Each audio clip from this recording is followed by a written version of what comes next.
Did.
All right, anything else for bring the jury in? Nothing for me, Judge.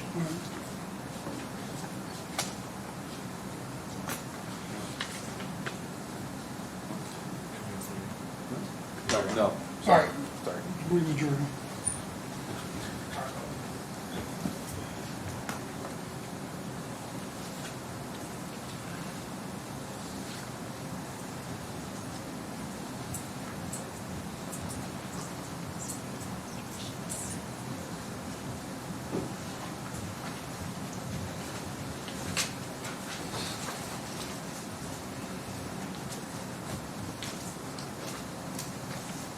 All right, each of y'all are gonna have a set of instructions. If you'll keep those face down, we're gonna read those together here in just a moment.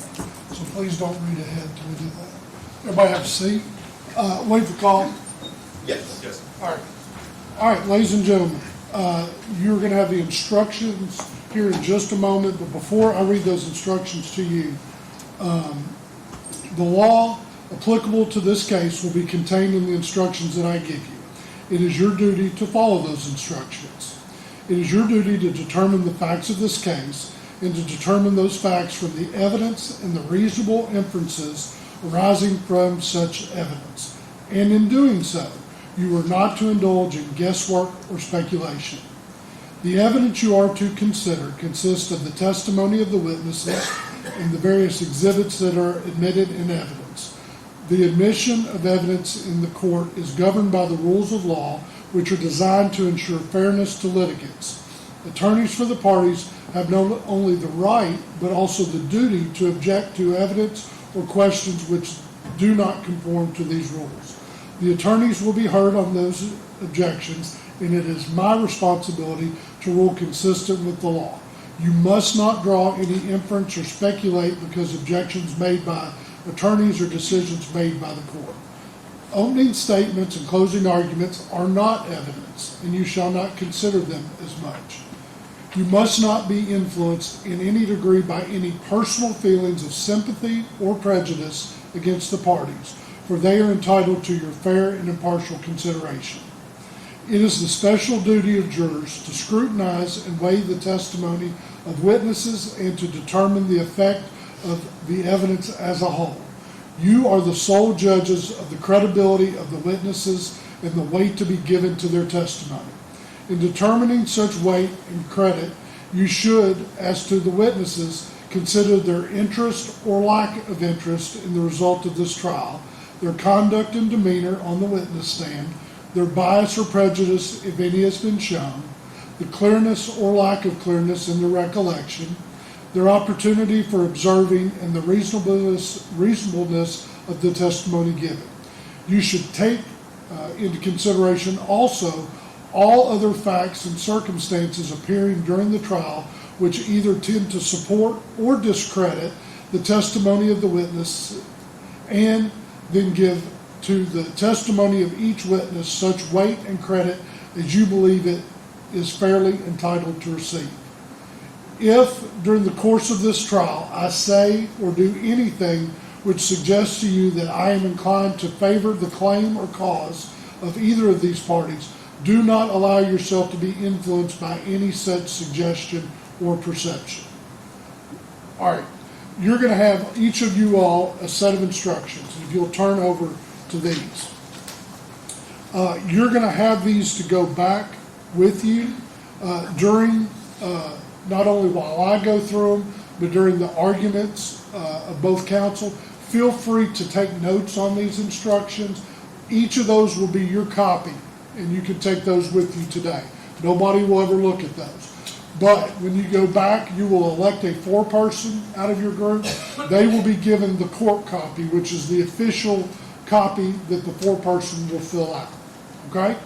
So with that, I'm going to read through these instructions with you. If you'll follow along, please.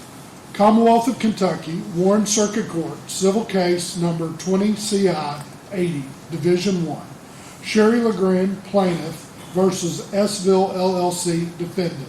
Jury instructions. Instruction number 1. Immediately upon retiring to the jury room, you shall elect a foreperson. 9 or more of you must agree in order to make any of the determinations required by these instructions. The 9 or more who agree on one, however, not need to be the same jurors who agree on others. If all 12 of you agree on the answers to all of the determinations to which you are required to respond, the foreperson alone can sign for you. Page 2. Instruction number 2. It was the duty of defendant S-Ville LLC and its employees to use ordinary care to keep the store premises in a reasonably safe condition, including the floor of the restaurant, for the use of its business invitees, including Sherry Legrand. Interrogatory number 1. Do you believe from the evidence that an unreasonable risk was present on defendant's premises? Check 1. Either check the blank for yes or the blank for no. Again, if all 12 of you all agree, just the foreperson needs to sign. If it is less than 12, those that agree need to sign. If your verdict is no under this interrogatory, please notify the bailiff and you will be escorted to the courtroom. If your verdict is yes under this interrogatory, go to the next page and answer interrogatory number B. Page 3. B. Did the defendant fail to warn the plaintiff of the unreasonable risk? Check 1, either yes or no. Again, if all 12 agree, only the foreperson needs to sign. If it's less than 12, whatever the answer is, those individuals will sign.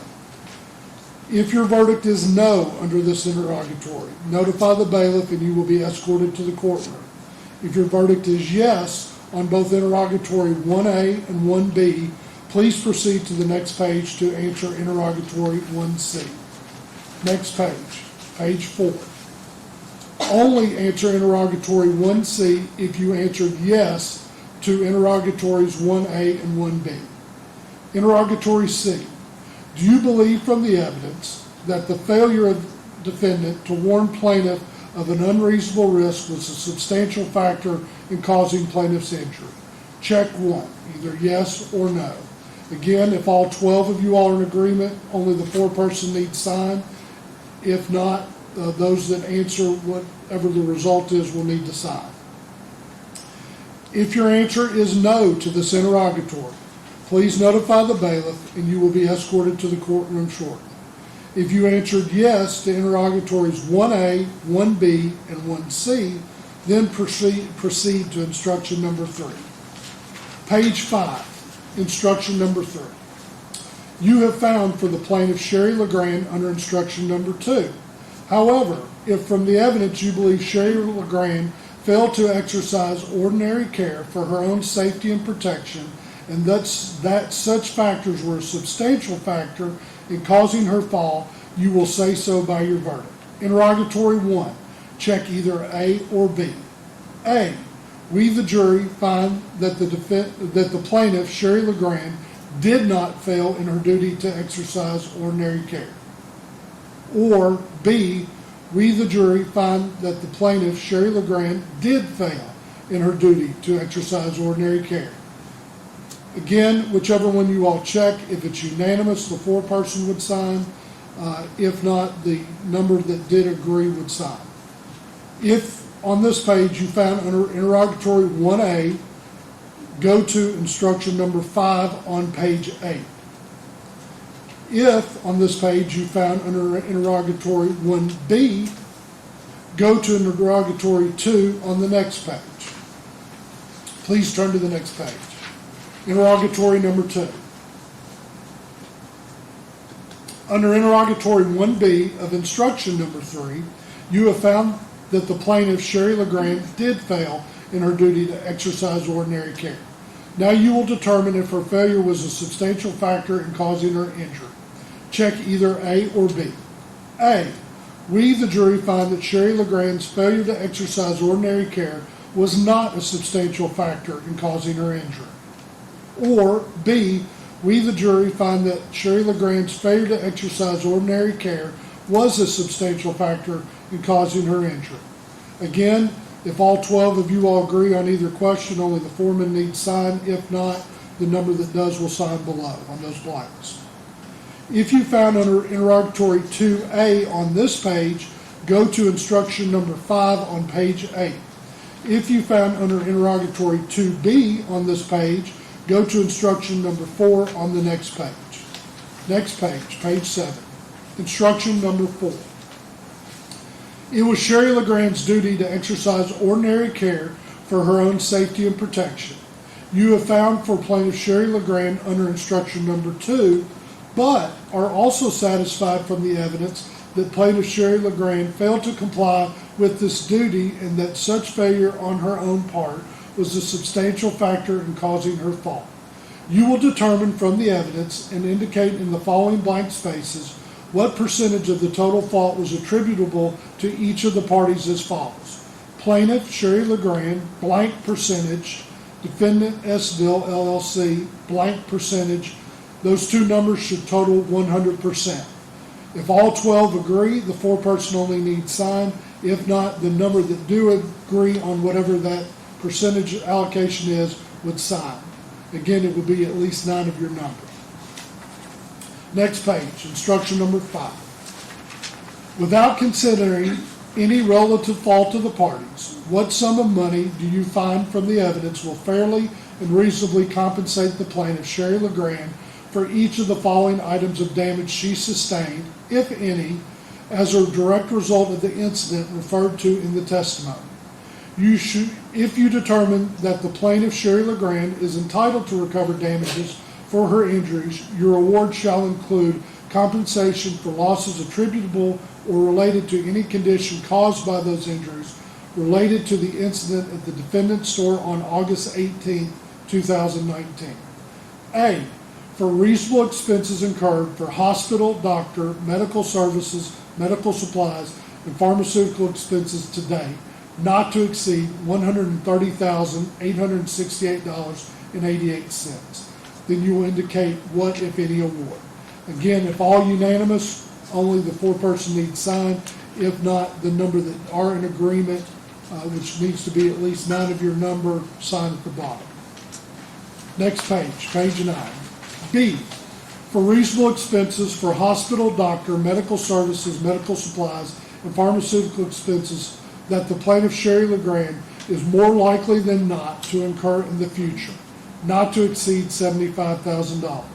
Then the amount you'll write in, if any, in the blank. Again, if all 12 agree, the foreperson will only sign. If not unanimous, then at least 9 of your number need to sign in the bottom if in agreement. Next page, page 10. C, for mental pain, for mental and physical pain and suffering which Sherry Legrand has endured to date, including any inconvenience and loss of enjoyment of life, an amount you believe fair and reasonable from the evidence presented, not to exceed $500,000. If you allocate any amount, you would write it in the blank below. Again, if all 12 agree on that amount, the foreperson would sign.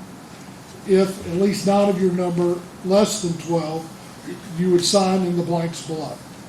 Next page, page 11. For mental and physical pain and suffering that Sherry Legrand is reasonably certain to endure in the future, including any increased likelihood of future complications and any loss of enjoyment of life, in any amount you believe fair and reasonable from the evidence presented, not to exceed $1 million. Again, if you award any amount, it should be written in the blank below. And if that is in a unanimous agreement, it'll be signed by the foreperson in that blank. If not, whatever jurors agree, at least 9 of your number would sign in the blanks below. Page 12.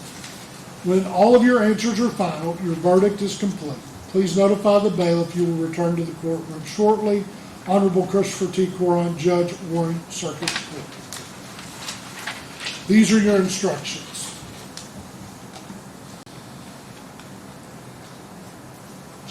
Yes. You Yeah. mentioned 12 and 9. There's 14 of us. Is it still 9? What will happen is, at the end of closing arguments, 2 jurors will be drawn off, and those will be the alternates of the case. Only 12 of you all will go back. Thank you for that. All right. We're now on to closing arguments. You may close your case. Bear with us just a moment, Judge. Susan has stepped out. She'll be right back. Okay, that's fine.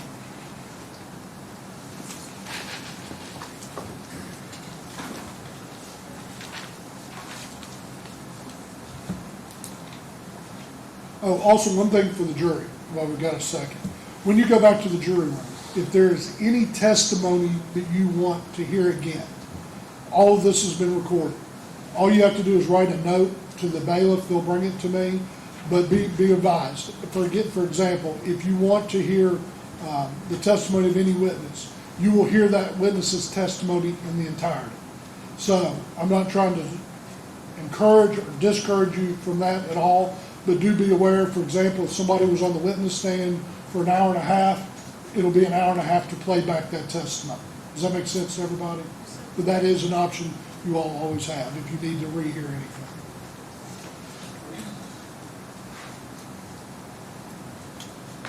Judge, if I may, I'll be right back. That'd be fine.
Thank you all.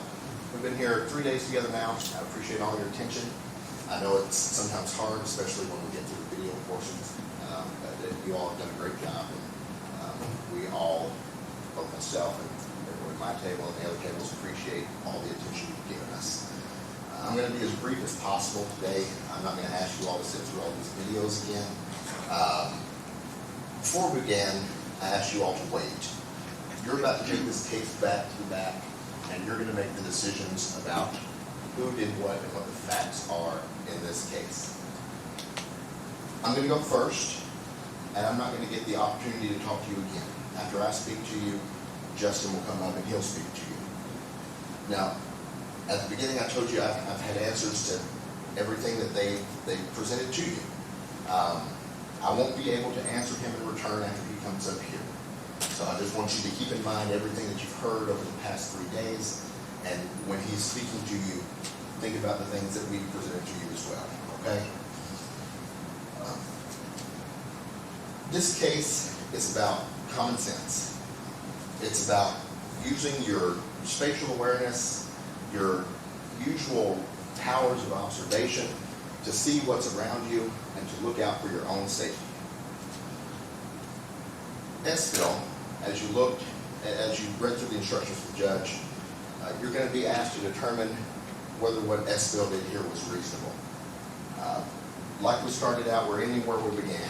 S-Bill is not liable for Mr. Legrand's actions on August the 18th, 2019. You're going to be asked to determine whether S-Bill exercised ordinary care to keep this place in a reasonably safe condition. What that means is that S-Bill is not required to make that store, that restaurant, accident-proof. It means that S-Bill has to do what reasonable, normal, and prudent people would do under the circumstances to keep the store in a reasonably safe condition. It does not mean that S-Bill has to make it so that no one could ever get hurt under any circumstances at all. S-Bill has to do its part, and people like Mr. Legrand have to do her part. And if everyone does that, then everyone goes home safe. Okay? It does not mean that S-Bill has to go above and beyond. It just means they have to do what is reasonable. So, when S-Bill, Kathleen Costigan, the mopping employee that you've seen on the video a dozen times now, when she pulled out a mop at 7 a.m. and started mopping the floor when the store was mostly empty, well before they would get busy at 9 o'clock on a Sunday, that was reasonable. It was reasonable to mop that store at a time when there were few people inside. It was reasonable to mop the floor at a time when wet floor signs could be put out. There's not going to be many people in there, and the wet floor signs won't get lost among a crowd of legs up at the registers. S-Bill acted reasonably to keep the dining room clean because, as you saw from the evidence, there's been an allegation that there's grease in front of the soda machine. You've heard from Mr. Hamlet and Ms. Hicks that a soda machine is not going to produce grease. Grease is not going to just show up from the kitchen out of the dining room.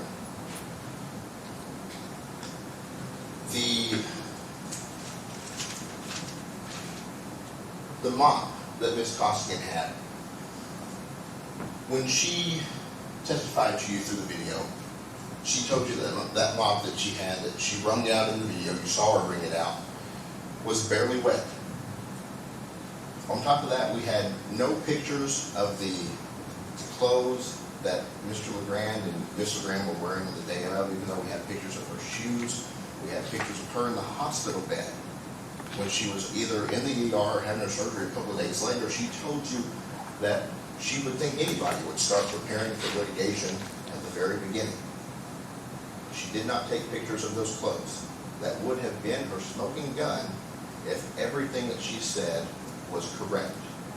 The fact of the matter is, though, that there was never any grease in front of a soda machine.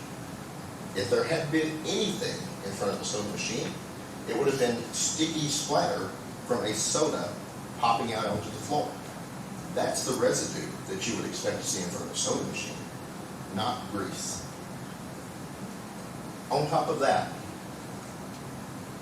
we watched several people in the video go through that area of the store prior to Ms. Legrand falling. If you remember, and you'll have the video to reference for yourself, but back a few minutes before Ms. Legrand fell, there's a couple of gentlemen that go over to that soda machine. And you do not see them slip, you do not see them slide. Had there been grease, they would have. You see Mr. Legrand, after Miss Sherry falls, you see him run from the register over to her. He does not slip, he does not slide. He told you that the reason for that is because he was being careful. He did not slip and slide in the wet mop floor because he was being careful. He did not slip and slide in grease because there was none there. When Miss Legrand was walking up toward the soda machine, she did not slip and slide because there was no grease on the floor. She only slipped once she got to the exact spot where Kathleen Costing had been mopping. The mop that she admits that she saw when she walked in the door, that was on the exact spot where she would fall 2 minutes later.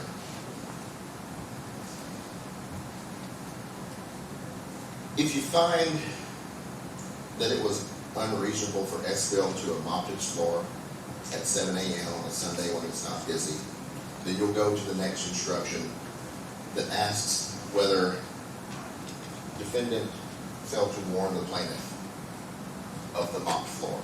It reads unreasonable risk in the instruction. What's meant by that is the mopped floor. He who has eyes, let him see. Right? There's 4 wet floor signs. 1, 2, 3, 4, they're in the video. There's no denying they're there. She saw the employee with the mop, and she should have seen 4 wet floor signs in the store. She certainly should have seen 2 wet floor signs. When she came back from the bathroom to go over to the spot where she would eventually fall, she admitted to us that there's nothing that stopped her from seeing those signs. She just had tunnel vision. Why did she have tunnel vision? Why was she focused so much on getting over to the T at the drink counter? And I submit to you that it's because she and her husband were running late. We heard that Jerry's a diabetic. He's been a diabetic for many years. They were running late to get to the apartment complex where they had to meet business partners to go through this painting job. Jerry apparently, they testified that Jerry needed something to eat, she needed to use the bathroom, but apparently Jerry did not have time to get something to eat at home before they left. They needed to get him something to eat for his diabetes. They needed her to be able to use the restroom because she testified to you there's no facilities for her to use while you're walking through with your business partners through the apartment complex. They were in a rush. It was 7 o'clock when they needed to be at the apartments. It was 7 o'clock when they walked in McDonald's. They were in a rush. That's why she had the tunnel vision that she had. She was focused on getting in and out as quick as she possibly could. And she was in such a rush that she failed to see 4 wet floor signs. She told us, of course, initially that she saw 1 near the door. But then you heard from her as well that until she saw the videos, she did not remember that any of them were there. And thank goodness we had the videos. If it weren't for us having these videos, you would have sat here and heard from Mr. Legrand that there were no wet floor signs in the store. If we didn't have the videos to cover us, you would have heard from her that she slipped and fell, and there was not a single warning anywhere. When you look at this instruction on page 3 that asks if defendant warned the plaintiff of the unreasonable risk or not, we did.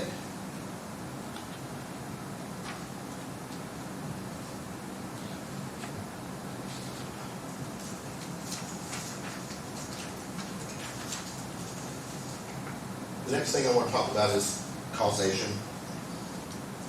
What caused Ms. Legrand to fall? Yes, we all admit, as we all agree, as I told you at the very beginning, that the floor was mopped and she slipped on the floor that was mopped, right? What caused her to fall, though? What was the reason she fell? It was because she wasn't paying attention to the warnings that were around.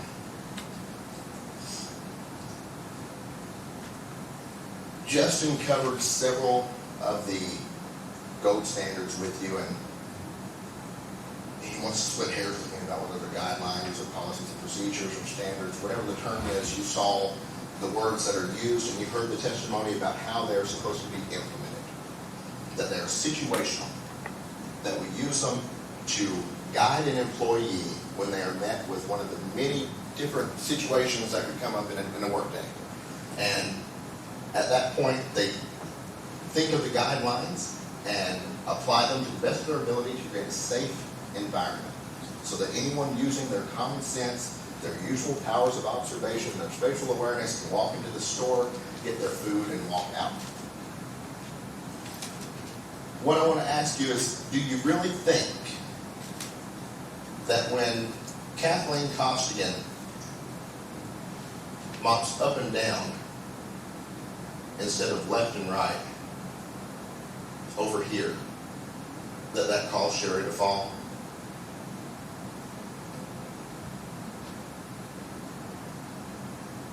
Whether she mopped in an arc or in a figure 8, do you really think that caused Sherry to fall? Miss Legrand unfortunately fell because she was not paying attention to the warnings that were given, the person she saw with the mop. She was in a hurry and didn't take a beat, didn't take a second to think that the area from there and forward from that person would have been wet.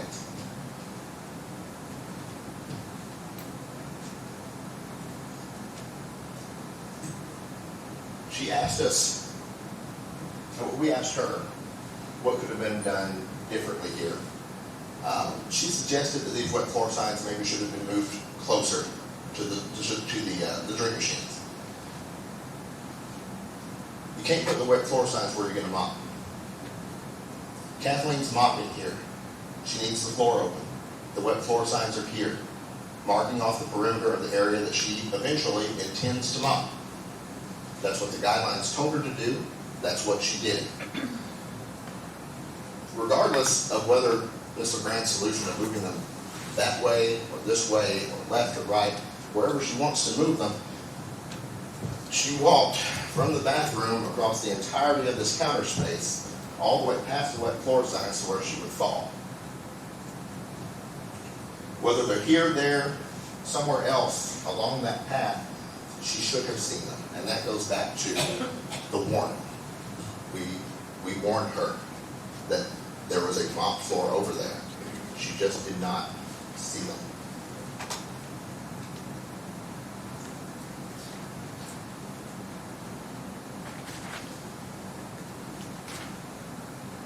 Last thing I want to hit on that is when Jerry Legrand walked over to where his wife had fallen, why did he say that he was careful? If it was reasonable for Sherry to not have seen anything in the store, why was Mr. Legrand careful? It's because he did use his powers of usual observation, his common sense, and he saw that there was someone with a mop, there were wet floor signs, and he appropriately assumed and inferred, using common sense, that the floor over there where that mop is was wet. So when he was standing at the counter and he heard his wife fall behind him and he turned around, he ran over there and he was careful when he got close to her because he knew subconsciously that that floor near her was wet. That's why he knew how she fell and how to be careful so that he did not fall himself. The warnings were sufficient for someone using common sense to not fall. And that's all that they have to be. That's what's reasonable.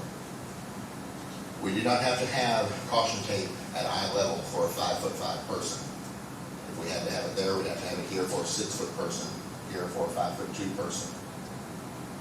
We don't have to have a roped off area. If she had not seen wet floor signs, she would not have seen a rope. All that we have to do is what's reasonable, and that was done here. It takes two.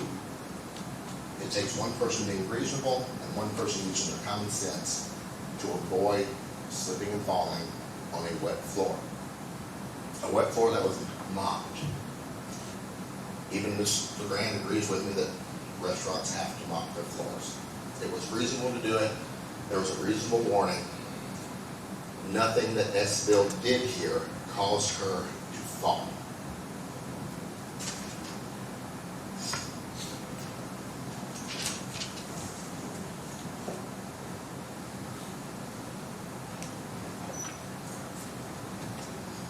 You've seen the guidelines.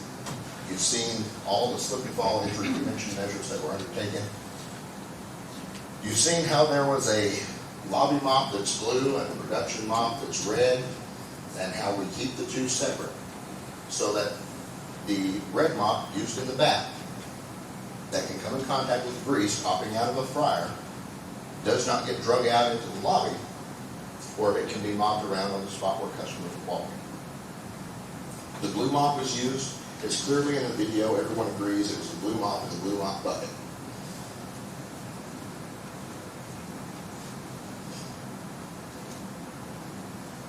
The signs were placed appropriately around the perimeter of the area to be mopped.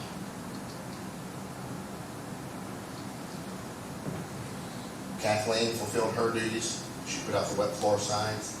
She mopped when it was barely wet. Then she wrung out the mop. She told us it was barely wet when she started mopping. So everything that Esville did was reasonable. The warning was reasonable. There's no causation between what Esville did and Mr. Grant's fall. The only cause of Mr. Grant's fall was her own inattention. But if you get through all of those instructions, and you get all the way back to page 8, where you start talking about damages. You remember at the beginning I told you there's two questions you initially need to decide: reasonableness of Esville and unreasonableness of Mr. Grant. When you get to page 8, if you get there, that's when you talk about that third question, that second surgery that she had. Mr. Grant waited a year and a half to have that second surgery. She waited. She did. We went through her testimony with her. I think Justin in his opening told you that the reason that she waited so long is because her husband had a heart attack. But I talked to Jerry about that with you all, and Jerry told us that within 2 months from his heart attack, he was back to full independence. That's what he told us. That was in the summer of 2020. She was seeing Dr. Green at the same time in July 2020 and September 2020 that summer. So at the same time that her husband had the heart attack and she was taking care of him, she was seeing Dr. Green to start on the road having the surgery. She intended to have that surgery despite her husband's heart attack. She had it scheduled initially for January 2021. When Dr. Green left his practice and left Norton to start his own practice, I should say, when he left, she canceled it. She didn't have such an urgent need to get in there and get surgery done. She just wanted Dr. Green. And that's fine. More power to her. She can choose her own surgeon. There's no doubt about that. What I'm getting at you is that she was not in so much pain that it was an immediate need. Once she got to the point that Dr. Ballard says, February 2020, once she had had that first surgery and got to the point to where she had been rehabilitated from that one in February 2020, she no longer had the urgent need to get more medical care. The pain had subsided to the point that she could wait voluntarily a year and a half to have that second surgery with Dr. Green. But let's talk about the necessity of that second surgery and its relation to the fall at McDonald's. Even Dr. Green takes them apart. The patella and the knee compartment are two different parts of the knee. Dr. Ballard confirmed this in her deposition that we acted out for you up here today. Dr. Ballard had the full story. Justin wanted to show you 3 records that were missing. But I don't know if you all were able to keep up when Susan sat up there and read Dr. Ballard's deposition testimony, but she went through a list at the very beginning of all the different medical practices and the dates on which all of those different records were submitted to Dr. Ballard. She had the full story. Dr. Green did not. The three records that Dr. Ballard was missing, we went over with her, and she said, yeah, that's the same information. The same information that was found in an October 2021 record by Dr. Green was what was missing in that July record from Dr. Green. She already had the same information. It was just on a different date. She was not missing a thing. She had the picture. Dr. Green did not, though. He admitted during his deposition, if you remember from day one, that he didn't know that Miss Legrand was having symptoms prior to the fall. He didn't know that she was on Celebrate for 5 years. He initially said that this notion of 5 years is because it's a template. But after seeing the records himself, he admitted to us that he did not know.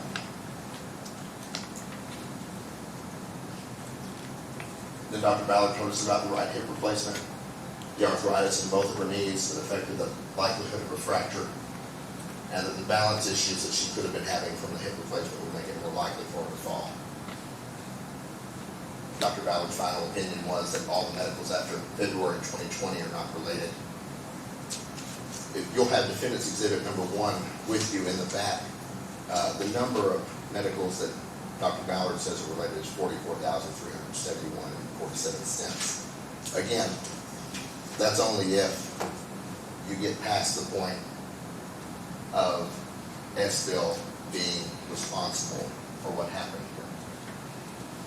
On instruction number 2, what we're going to ask you to do, interrogatory 1A, do you believe from the evidence that an unreasonable risk was present on defendant's premises? We're asking you to mark no. Mopped at 7 a.m., mopped an area that was behind the wet floor signs. It was reasonable for S-Bill to be mopping its floors when the store wasn't busy. On interrogatory 1B, did the defendant fail to warn the plaintiff of the unreasonable risk? We're going to ask you to watch the video. And we're going to ask you to mark no. The wet floor signs were there, they were visible, that she should have seen them, and probably would have, but for the fact that she was in such a hurry to get where she was going. She admits she saw the person with the mop, and that should have been enough on its own to take the wet floor signs out of it.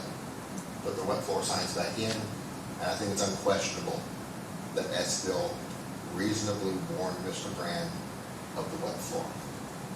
I appreciate all y'all's time. It's been a pleasure. Justin's going to get to go next. Again, I won't get to follow up with him. But keep in mind everything that we've given. We appreciate it. Thank you. One moment, Judge, first get set up. Thank you.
Thank you, Judge, if I may.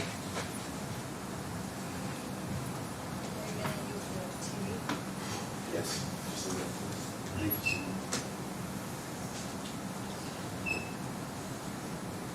I'm just, here you go. Okay. So we're at the end. Appreciate your all's attention. The founders of America wrote the Constitution and put in the 7th Amendment, which is a right to a jury trial. It's in the Bill of Rights. This is a uniquely American experience. Nowhere else do you get to come in as an individual and say a corporation did something and they have to appear in front of a court and explain what's going on. We also have it in the Kentucky Constitution. It's also the 7th Amendment. What you're doing here is important. It's important. And it's important to your community. Now, you all have 3 jobs. What are they? As the instructions said, your first job, pick a foreperson. The next job is to deliberate the facts. And then the next job is to come out here and let us know what you said. Okay? That's your 3 jobs. Now, we talked about this a little during Ford. Remember, this is not a criminal case. This is a civil case. We do not have, either side does not have to win by this much. They only have to win by that much. By a nose. So if you believe by a nose, either side, that's the side you go with. It's not this, it's that. It's very important in the civil case. It's a criminal case, it's beyond a reasonable doubt. Here, it's a nose. Now, the instructions also talk about this a little bit. Just want to cover it with you all again. And I covered it a couple more times just so you all understand. There's 12 of you, but only 9 have to agree. So if there's 3 of you on a subject that just didn't agree with the others, appreciate that opinion, and you can sign and just move on. Whatever that opinion may be. Okay? So we only need 9 of you to agree on each topic. Now, let's look at the jury instructions. And they've been broken out in a way, and we'll go through them pretty closely here because we're going to explain what's going on. I'm going to be talking about really the first 5, or the first 4 is what we're going to kind of be walking through in the beginning section of my close, which is the liability portion. Then we will get to the damages portion. Okay? So I'm just trying to give you all an outline of what we're going to do. All right. So in voir dire, I asked, who thinks when a person does something wrong, they should own their mistake and try to make it right? Everyone agreed. Then I asked, who feels the same way about a business? Everyone agreed.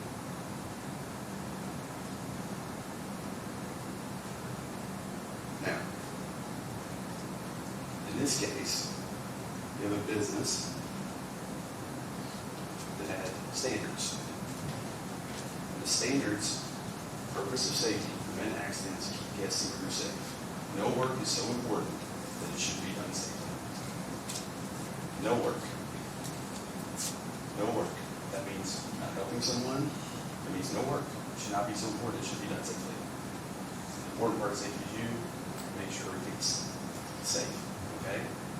Now, again, just to cover these are in their standards. And remember, I talked to Mr. Hamlet the best I could, and he said and told me these are all the documents they have on any of this. This is it. And the goal is to follow it. Okay? So you place mopping for lead until dry, use the figure 8 pattern, 1, 2, 3 flip, 1, 2, 3 dip. She didn't flip, she didn't dip, she didn't use the figure 8 pattern. In the video. And by the way, we're not going to be watching the video. So, you all seen it, you know what it says. But just to go over their rules, this is their rules. Thoroughly remove accumulated dirt or spills using the figure 8 procedure. And again, a lot of this I have to go over again just to remind some folks, and also I have to make a record. So if you feel like I'm beating a dead horse, I apologize a little bit. But I just want to make sure, because some people hear things that other people don't. We all get this. Okay? What I've heard. Now, this is interesting. So they have gone on and on and on and on and on about how can grease get in the front. Well, it's interesting because they have to do a deep clean drain floor area weekly. That's the deck brush. That's what Costigan was talking about. That's the deep clean. They have to do it weekly. Well, if there's nothing up there, what do you got to clean weekly for? Can't you just mop it?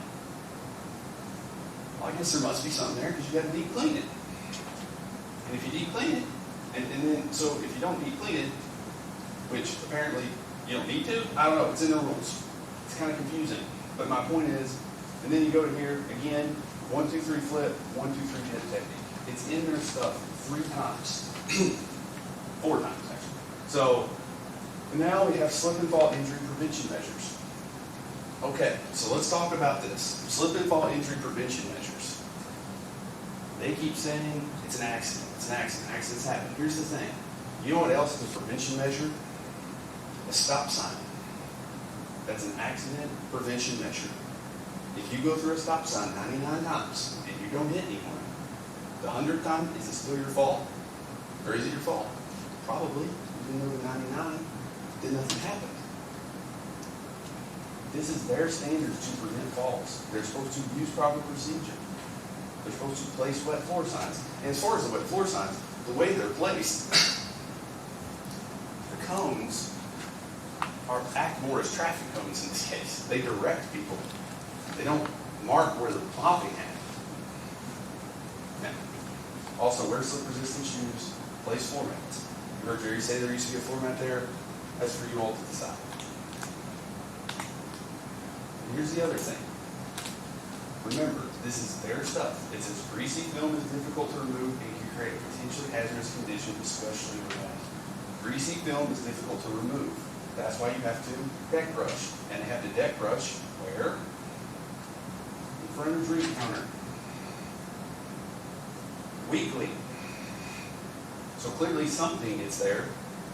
People walk in, they were cleaning footprints. Jerry works around maintenance. People come in, people drop fries, people drop burgers, things happen. Grease gets up there. Let's talk about Jerry. You heard what Jerry had to say about, about the greasy floor and about the maintenance. I just covered that, but I knew it was coming. Nonetheless, so again, the standards they have not met. Okay, and then we talked to Ms. Costigan, and she said that, and then when that was totally dry, we had a dry mop we went over it with. If it was during work hours, if it was wet, and then we dry it immediately, and then we move to a different area that needed cleaning. So they had to use a dry mop, or immediately when they were open. Okay, that's their standards. Here's the other thing I found interesting. So Ms. Costigan said that she never wrote down anything at the store. She never logged when she cleaned. She never logged when she did anything. Not once. There's no cleaning records. How do we even know the front's clean if you don't keep a record? I assume they're doing the best they can, but there were no cleaning records that you all saw. Something to think about. Something to think about. Now, whenever I asked Mr. Hamlin on the stand, we asked for discovery, and he said, when he sent it to us, that there were policies and procedures in 2021. When we got on the stand, all of a sudden they turned into guidelines. Makes you think.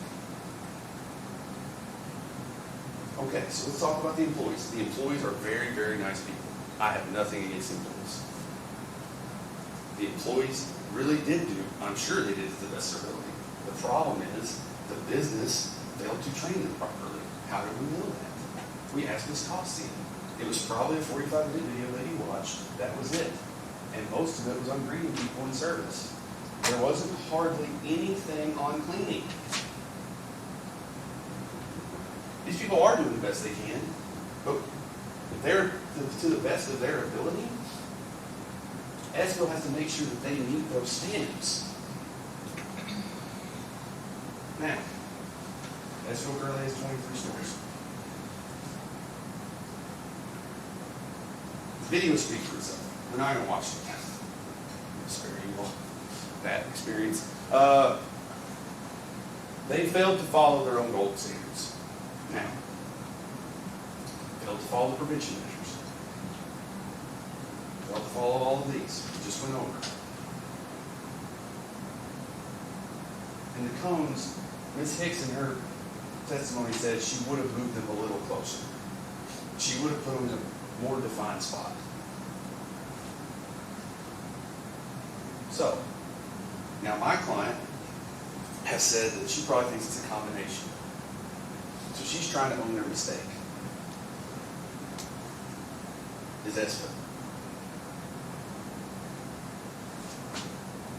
Gold standards. It's their standards. They have taken exactly what I said they would take at the beginning of this trial. Zero responsibility. Not only that, we'll get to that in a minute, but they have taken zero responsibility. None. All right, so let's talk about the jury instructions a little bit, okay? So if you flip to page 2 for me, instruction number 2, it says that it was the duty of its employees to use ordinary care to keep the store premises in a reasonably safe condition, including the floor, the restaurant, and use of business amenities. To use ordinary care. Okay? So, ordinary care. What is that in this case? It's the gold standards. How do we know that? We asked them. They both said yes. That's their ordinary care. So they failed to do that. They did not do that. Now, do you believe from the evidence? Now, well, like I just said, failure of ordinary care. Okay? Now, this is the part we got to go through this a little bit, and it's a little complicated. We're going to try to work our way through it. Okay? So, on interrogatory 1, it says, "Do you believe from the evidence that an unreasonable risk was present on defendant's premises? In no way, shape, or form am I arguing that they aren't allowed to mop. I'm just saying that if they do mop, they should probably do it in a way that won't create an unreasonable risk. So do you believe from the evidence that an unreasonable risk was present? They created the unreasonable risk by not following their own standards. They invite people to come in and buy Big Macs and Coke and fries, but they don't follow their own standards, and then when someone gets hurt, they just attack their credibility? They did not.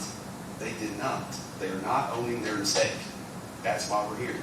So, if you believe from the evidence that an unreasonable risk, which could be any of the 3, 4 things that I've given you as far as their standards. If you believe from the evidence that unreasonable risk, it's not the only risk, was an unreasonable risk was present on the defendant's premises, you would check yes. If you want Cherry Legrand to get something from this, you would check yes there. Okay, so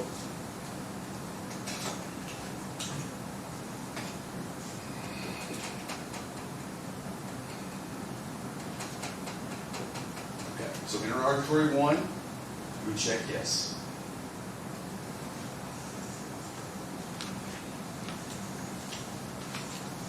And then we go to B. Did the defendant fail to warn of unreasonable risk? So, in this case, the risk wasn't the mopping. That wasn't the unreasonable risk. The unreasonable risk is what happened when the mopping occurred and the not following of the standards. They didn't warn Cherry Legrand that, hey, you're going to walk into a grease slick. That wasn't part of it. Cherry Legrand has navigated wet floor signs her entire life, as we all have. But when it's so slippery, fall.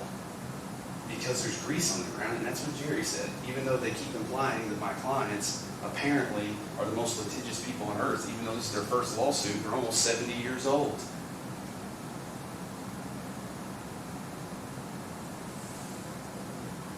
And Sherry has told me multiple times that they can just give me my knee back. Be done. Be fine. Now, did the defendant fail to warn of the unreasonable risk? Again, the unreasonable risk is the wet floors. There is the wet floors with the grease that they created. They went and took the mop. The grease was there, created an unreasonable risk. They did not warn of that risk. So if you want Cherry Legrand to get something from this, you would say yes. Okay? Now, let's go on to interrogatory C. Judge, may we approach? Sure. What is it?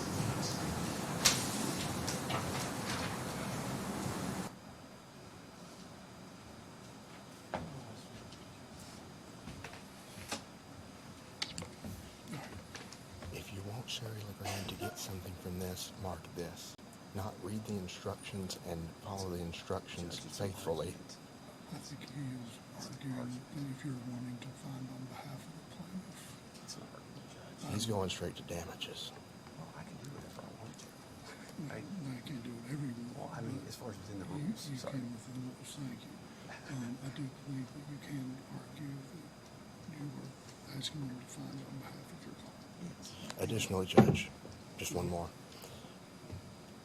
So far, I've caught one comment of Sherry told me X, Y, or Z that did not come up in the evidence. I just should wanted refrain from anything that's not before the I will court. move forward. All right, thank you. All right, thank you, Madam Clerk. Okay, as I was saying. Okay, so we got A and B, now we're on to interrogatory C.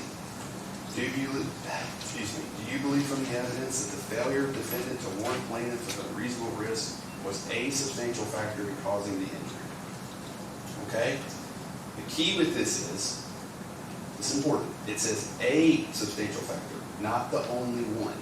A lot of people don't understand that. Okay? So do you believe in the evidence that failure to defend and warn plaintiff of a reasonable risk was a substantial factor in causing plaintiff injury? If you believe that they created the unreasonable risk that they didn't warn her of, then clearly from the video evidence, it's the thing that caused her to fall. That's what that's saying. Did that then cause her to fall? So it was a substantial factor in causing plaintiff's injury? Yes. And Jeremy also, when he was up here talking to y'all, he talked about what they were supposed to do. Here's the deal. You all are the jury. You get to decide what they're supposed to do. You all do. That's your power. That's what you've been charged with. That's why this is so important. Okay? You all get to decide. Him saying what they are supposed to do and not do, honestly, is irrelevant. It's up to you all, according to the instructions. Okay? So, do you believe that the failure of the defendant to warn the plaintiff of a reasonable risk was a substantial factor in causing the plaintiff's injuries? If that's so, and you want Sherry Legrand, you want to find for my client Sherry Legrand, you would put yes. Okay? So interrogatory 1, for us, you would put yes, yes, yes. This is a little confusing, so I just want to make sure we're on the same page. Now let's talk about instruction 3 and 4. And by the way, I want to remind you all, when we're looking at interrogatory 1, 2, 3, again, I want to go back to this. It's 51%. So if you think at a 51% level, at a nose, that these are yeses, that's the way you should go. Okay? So, now instruction 3, you have found for the plaintiff, under instruction number 2, however, from the evidence you believe Sherry Legrand failed to exercise ordinary care for their own safety and protection, and that such factors was a worst substantial factor in causing her fall, you will say by your verdict. Okay, so, I told you all in opening that we would take some responsibility. On the stand, Sherry said it's a combination. Again, owning your mistakes. It's a combination. So, I'm not going to mislead you all and try to tell you all I'm not going to try to trick you, okay? So if you think Sherry did fail to do her duty to exercise ordinary care, that's fine with us. Because, frankly, she said it on the stand, so I'm not going to fight you on that. So instruction 3.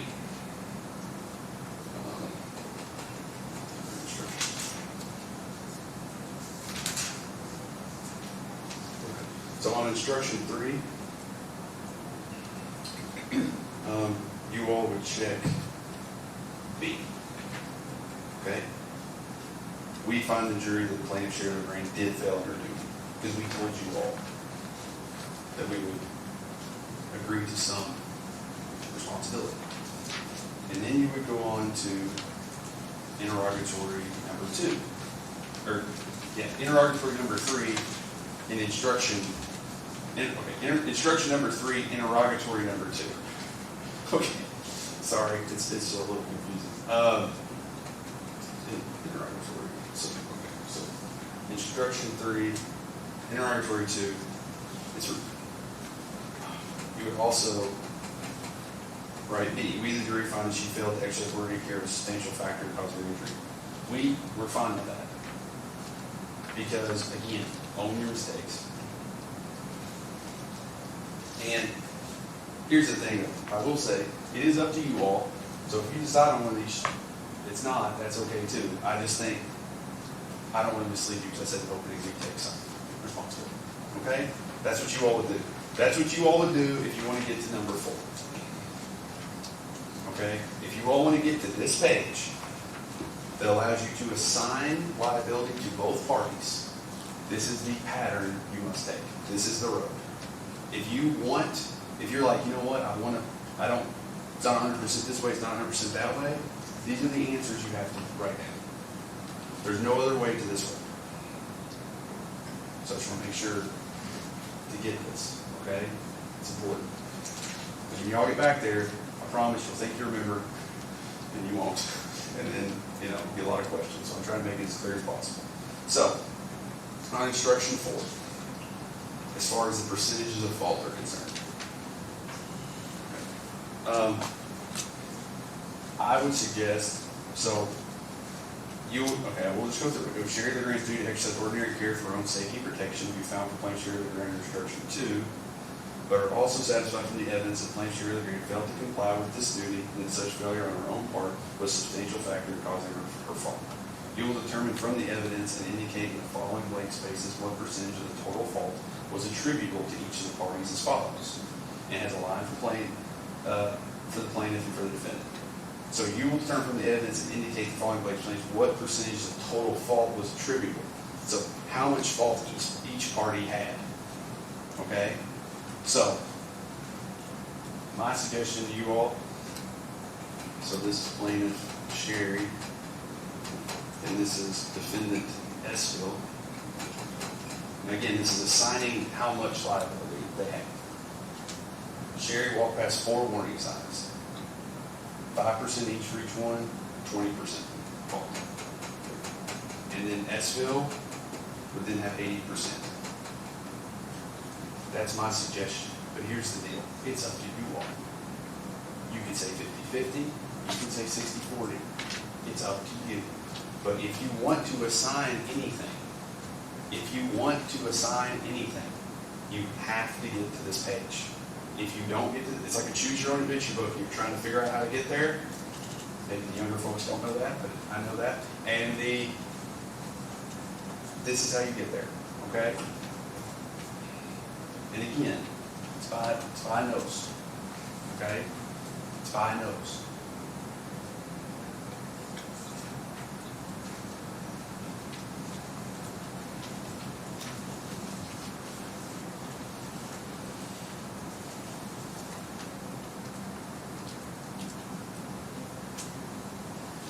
And I just want to get something, this is, sorry, go on, okay.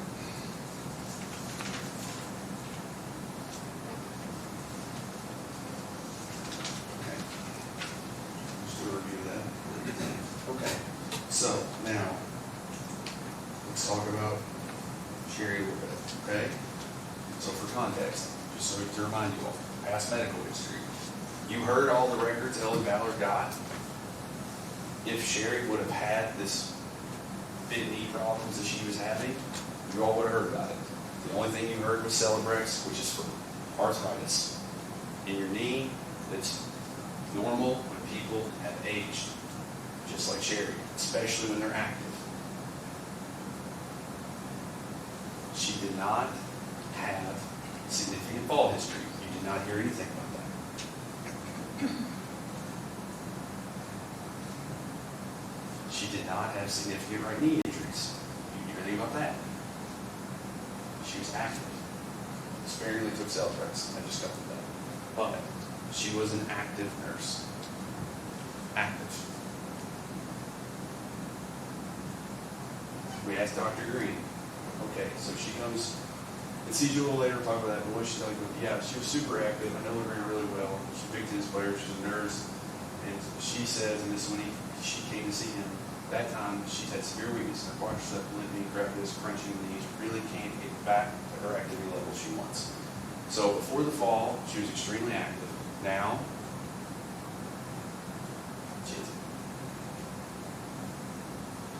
Now, Dr. Ballard has implied that Sherry would eventually need the surgery anyway, without the fall.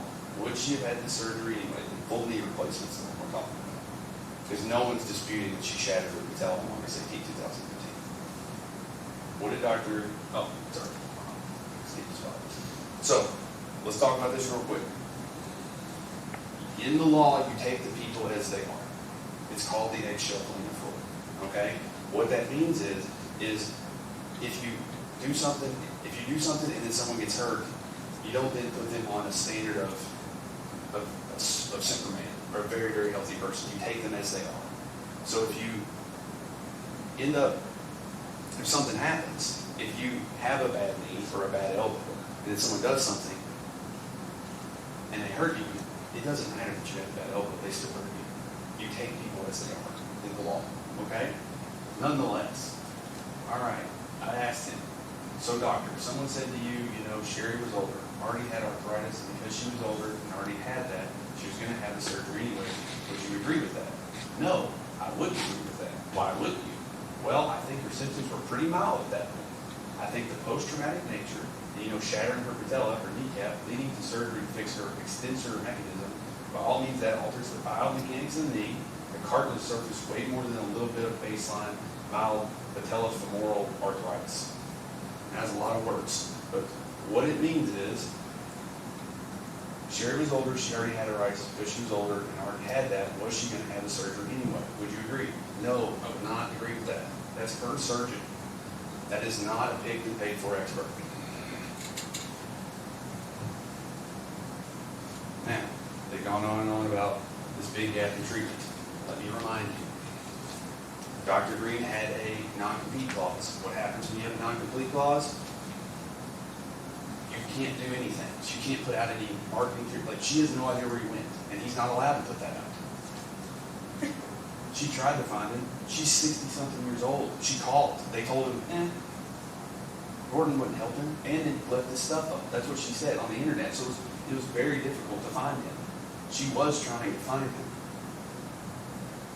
Jerry had a heart attack, which apparently my grandpa, he mystically recovered from fully in 2 months, which I think what Sherry said on the stand was he may have been independent, but he wasn't fully independent. And Jerry, sorry, I do that sometimes. And Jerry, y'all met him, maintenance guy, good old boy.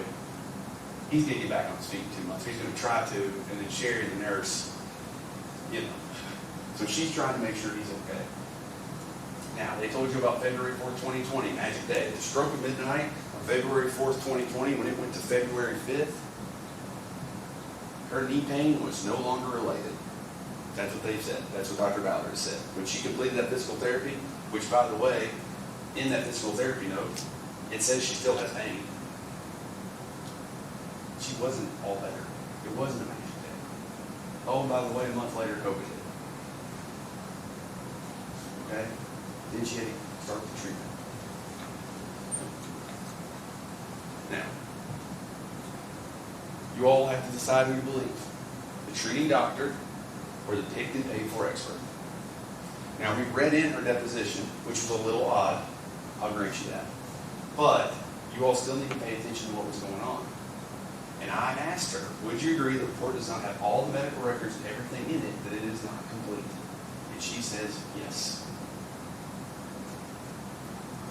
I asked her, he says he diagnosed her with right knee patella post-traumatic arthritis, which would imply that the post-trauma would have been the fall of August 2019. She said, well, I assume so, yes. And then she said, and then I asked her how much she got paid, and she said she got paid $5,163 for this. Here's the thing. The words that were missing in the records were post-traumatic. Why does that matter? Why does that matter? They didn't have all the records. The records were not the same. That's why I asked. It was missing the word post-traumatic. Why is that so important? Why is that so important? It's important because the first area the jury, I asked him, so the first area the jury really needs to understand is the nature of the injuries you treated her for. Can you explain that to us? Yes, she had post-traumatic arthritis. So after her injury, where she had a patella fracture, she had cartilage was worn down, so on and so forth. She tried injections, physical therapy, strengthening, bracing, all of that. But the thing is, Dr. Ballard's records did not have a mentioning of the post-traumatic arthritis. It just said arthritis. And if they'd had given her all the medical records that said post-traumatic arthritis, then she would be able to give an opinion in a complete form, but she didn't. And so, in your opinion, was a total knee replacement related to the fall? Yes, that's Dr. Green. How'd you come to that opinion? It's post-traumatic. How can Dr. Ballard come to an opinion if she doesn't have the information that is post-traumatic? And this is what she's saying isn't related to the full knee replacement, because no one's saying the first surgery isn't. Okay?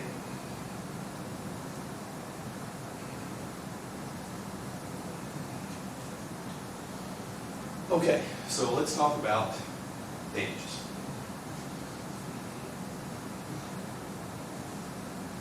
Now we're going to flip to the jury instructions, okay?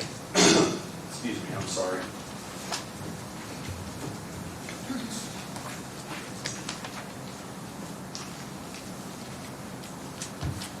Y'all just need a drink of water. Okay. So, jury instructions go over without considering any relative fault of the amount instruction 5.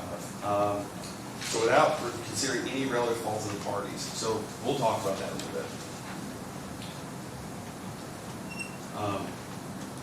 So whenever you all are doing this, if you get through all of this and get to the comparative fault, where you all want to put some blame on some people, or on whoever, either side, if you all get there, and then you get the damages, you don't do the math for us, okay? So if you decide to order, say for example, one of these said 100,000, you then wouldn't go back and do the math for us and put down 80,000. That's happened before, okay? I just want to explain to you all, you just stop there, we'll do the math afterwards. Okay, don't worry about that. Just evaluate, and that's why it says, without considering any relative fault on the parties. That's the first line. And then it goes through, and it says, find from the evidence will fairly reasonably compensate plaintiff share the grant for each of the following items of damage she sustained, if any, as a direct result of the incident referred to in the testimony. If you determine that plaintiff share the grant is entitled to recover damages for injuries, your award shall include compensation for losses attributable or related to any condition caused by those injuries. Losses attributable or related to any condition caused by those injuries. Any condition. So, her total medical, And then again, just to remind you all, whenever you're doing this, only 9 of you have to agree. That's why all these are broken out like this. So you all, a different 9 people can agree on this, and a different 9 people can agree on this, and a different 9 people can agree on all of these. It seems strange, but that's how we do it. Okay? So 9 different people can agree on different parts. And again, it's 51, it's a nose. Okay? It's a nose. Now, her past medical bills that we're asking for are $130,868.88. That's how much her medical bills were for this so far. Future medical bills we're asking for are $75,000. That's for the potential surgery she had. So, and I asked you all in Fort Dyer, if you find that S. Phil McDonald was responsible or even partially responsible for Sherry's injuries, do you agree that it would be fair to include all the medical expenses for those injuries? Everyone agreed yes. Everyone agreed. If you found they were responsible or even partially responsible. So, if you have found them partially responsible, everyone agreed. Everyone agreed. So if that's the case, I'm going to write it in for you all. You would put this number there. Okay, so why it says not to exceed, it's because the law won't let us exceed that because that's the total that's claimed. Okay, so you would put 130,868.88. Okay, and then on the next page, and again, we just talked about it. We just talked about it. On the next page, future medical bills. For reasonable expenses for hospital, doctor, medical service, medical supplies, and pharmaceutical expenses is more likely than not to occur in the future. More likely than not. 75,000. So you would put 75,000. Okay. But again, we can't get to this without getting through this to get to here. If you don't get through this, we can't get to this. And Sherry leaves. Nothing. Garner, move it first again. Yes.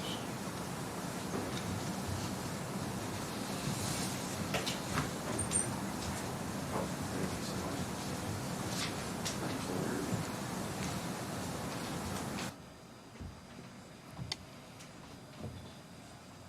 Good. Yeah. I don't know if you caught that next slide that you flipped to. If they can do it to Sherry, they can do it to anyone. Not allowed.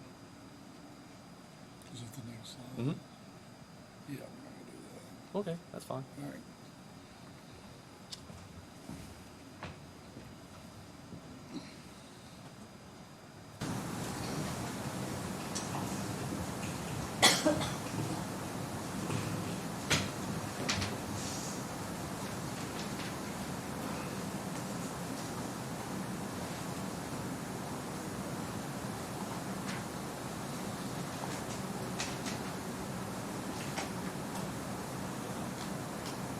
Going the wrong way. Sorry, I messed up. Hold on 1 second.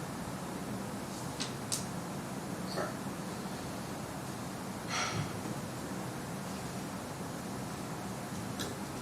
Before we get there, just want to go through a few things. Just to correct some things. So Jerry said he was extra careful when he went over to her whenever she fell down, because at that point, he obviously knew it was probably very slick. It's like when you see someone fall on black ice. It's the same thing. As far as the smoking gun and all that, I think you've met them. You understand that these people are not litigious. They do not want to do this. The fact is, McDonald's didn't do it. Esfield did not do everything they were supposed to do according to their code standards. And they actually got to the apartment complex early and then decided to go to McDonald's because those people were notoriously late.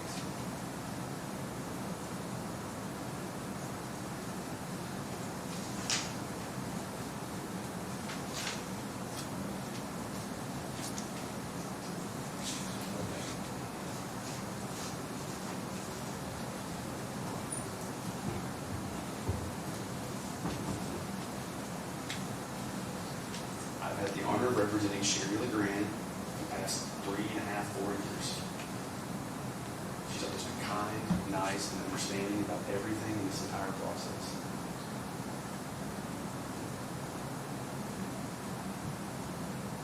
But they went and they hired a doctor to say that her injury wasn't related when her doctor clearly said it did.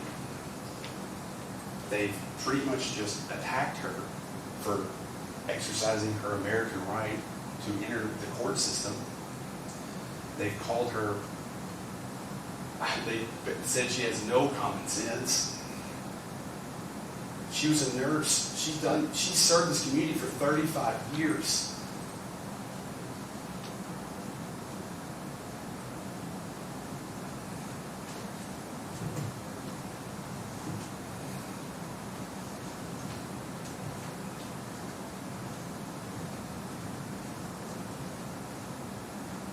Jerry, her husband, is a kind, honest man who made honest money and worked his way to retirement. Okay? And the fact is, they've essentially made you all make a choice. Because here's the deal. I would have understood if they came in here and said, you know, it's not our fault. Okay. But they didn't have to go through all the other steps. They didn't have to put up a picture of her in her hospital bed and say, who took this? And, oh, they were preparing for this. Oh, but you don't have that. What? No. She was in excruciating pain. I don't know where that picture came from either. Like, I genuinely don't. And It's just not who they are.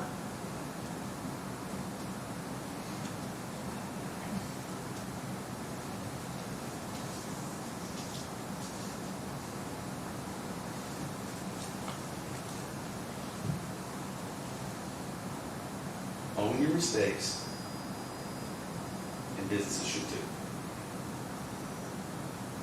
Sherry said it was a combination. And instead of saying, okay, take the tact. Now, let's talk about Sherry and her life.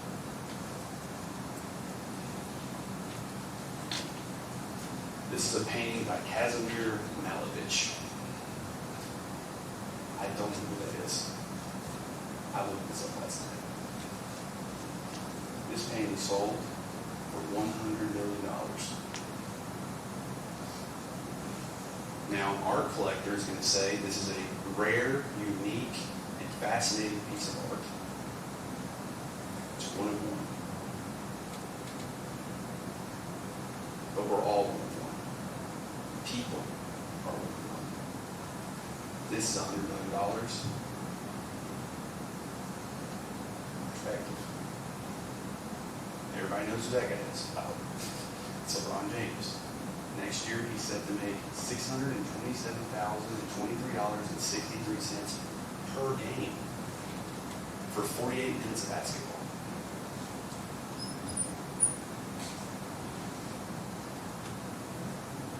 This is Bitcoin. So y'all Judge, may we approach? Sure.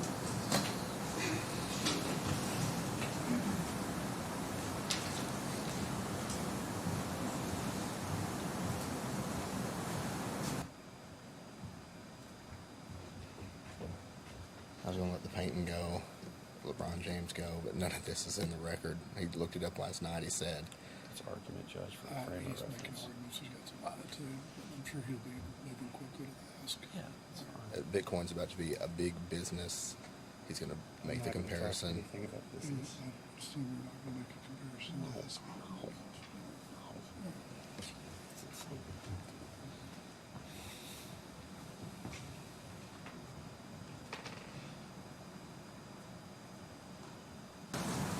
As I was saying, Bitcoin is cryptocurrency.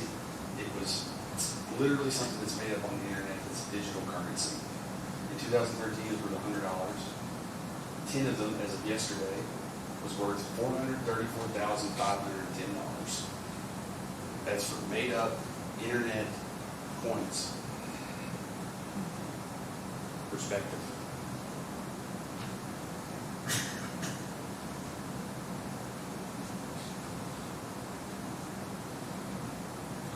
Sherry and Jerry worked their entire life.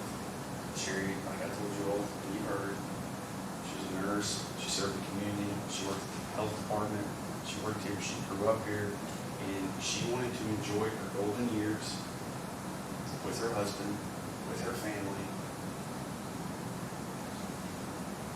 And as you get closer, as you enter your golden years and you know your working life's behind you, but you've earned this. I've earned the right to spend time with my family. You've earned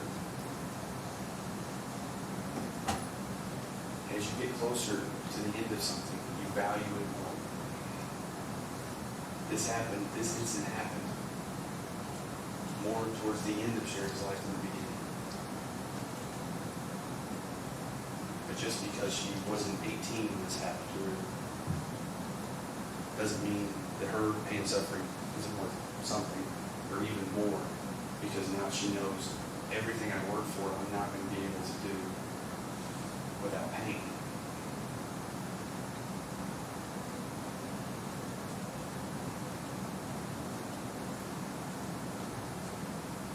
Again, someone does something wrong, own your mistake and make it right. Who feels the same way about a business? Everyone agree?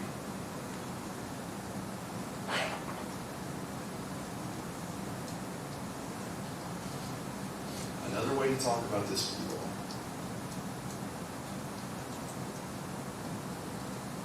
is to imagine that when Sherry went into the restroom,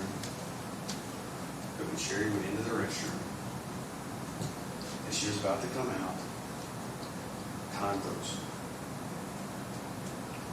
A man walks up to her, has a briefcase. He looks at her and he says, Sherry, got $1 million for in this briefcase. Sherry probably, around me. Is there cash? Where's the camera? See, no, it's yours.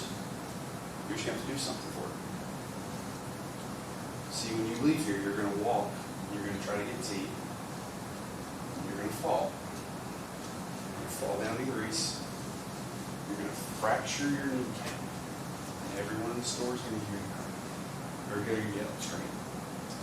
Then, they're going to come and take you.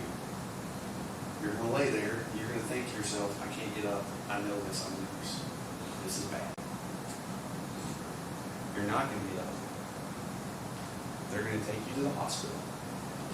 2 days later, they're going to cut open your knee and they're going to put in screws and plates or equipment to hold your knee in place so that it can heal. You're going to go through injections. You're going to get physical therapy. You're going to have